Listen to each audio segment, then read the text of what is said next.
Okay, I wanted to give instructions for the plan today for class.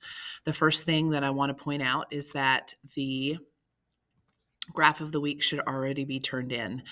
And I'm looking at those. And I just wanted to talk a little bit about these graphs. And this first graph I think is really interesting because you look at the degree programs and how much money that these particular degrees are making 1 year after graduation. And you can see that there are very few degrees that make $75,000 or more within the first year of graduating. And you can kind of see a trend here of, particular degree programs that would produce larger salaries. And we would be talking about architecture and engineering and also computer science and math. So health, would be like nurses and things like that. So I thought that was really interesting. Obviously, the x axis is the median, which is the average earnings. The y is the number of students that are in the program.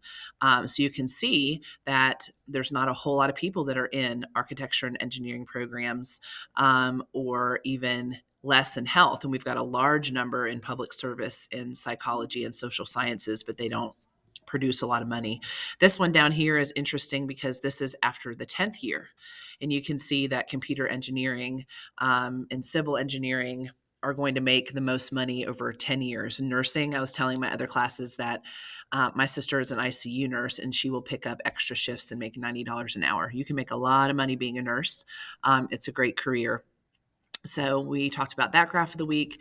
This one, happiness versus homework and GDP. So I thought this was really interesting as well.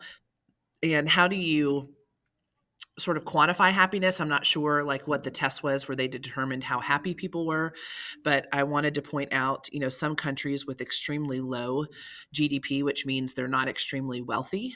Okay, like this country here has a pretty high happiness rating of 53. So Hungary and Croatia are those Eastern European countries, and they seem to have a pretty high happiness rating, but they don't. Their country in general doesn't have a lot of wealth, which means that the individuals, many of them don't have a lot of wealth. So you don't really equate wealth with happiness. And then you have some countries that have a whole lot of GDP, like the United States. Our homework is minimal and our happiness rating is satisfactory. So I thought that this was a really interesting graph, to kind of look at. And I know, that some students were thinking, how can you be happy to have, certain hours of homework and how that relates to the wealth of the country. I just thought that was interesting. So those should have been turned in. Now, as far as class goes today, I'm going to point out a couple of things on Schoology. The first thing is that you're going to be given a handout that's the respiratory excretory flip book. Okay, this is what it looks like right here. Everything you need is already there, and the first page are the instructions. So you're going to follow these instructions step by step to complete the flip book. You do need to add color.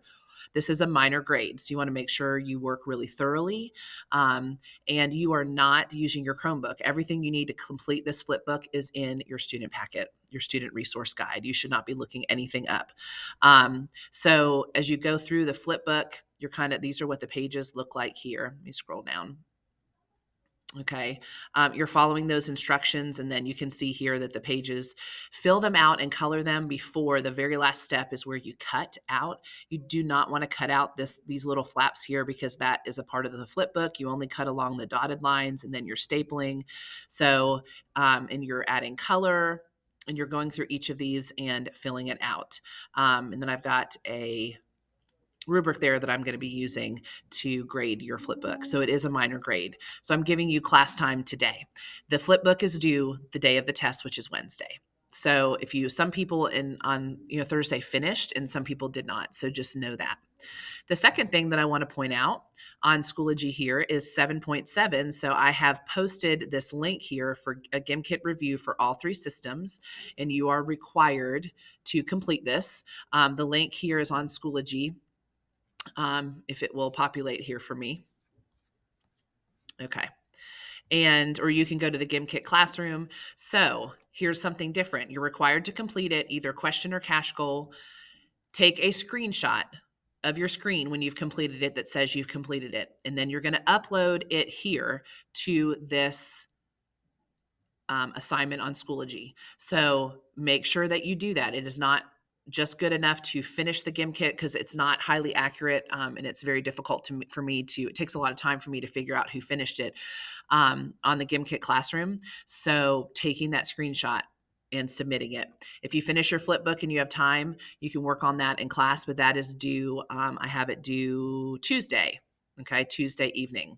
The final thing, the final assignment that I want to tell you about that you can work on in class after your flip book if you have time, and if not, it would be outside of class, is 7.10. So I'm going to pull that up.